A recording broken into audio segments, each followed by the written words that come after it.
এই যে আমাদের আর্মি ভাইয়েরা, হাতে শুধু অস্ত্র থাকতে হয় না, মাথায় কিছু গিলু থাকতে হয়।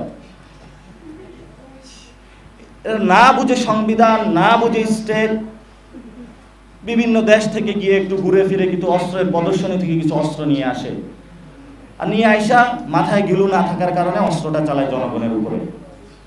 কি অদ্ভুত একটা বাহিনী, কি অদ্ভুত গোয়েন্দা সংস্থা। আপনার মাথার মধ্যে যদি ন্যূনতম কমন সেন্স থাকতো, আপনি আয়নাঘর বানাইতে পারতেন না। ন্যূনতম কমন সেন্স থাকলে এই পরিস্থিতিতে আপনি একাকারের পায়তারা করতেন না। ন্যূনতম কমন সেন্স থাকলে আপনি 5 তারিখে রাজনৈতিক ব্যক্তিবৃন্দকে নিয়ে ওই ধরনের একটি সংকটের মুহূর্তে বাংলাদেশকে ঠেলে দিতে পারতেন না। আপনাদের হেলিকপ্টার দিয়ে, হেলিকপ্টারে করে একটা খুনে হাসিনাকে তারা ওই দেশে পাঠিয়েছে। ভিডিও আপনারা দেখেছেন না? এগুলো কি বাংলাদেশের মানুষের মনোমগজ থেকে মুছে যাবে? আমরা ইতিহাস বলি নাই। এখন আমাদের সামনে ভয় দেখানো হচ্ছে যে তোমাদেরকে মেরে ফেলবো, আর আমরা তো মরেই গেছি, কিভাবে মারবেন?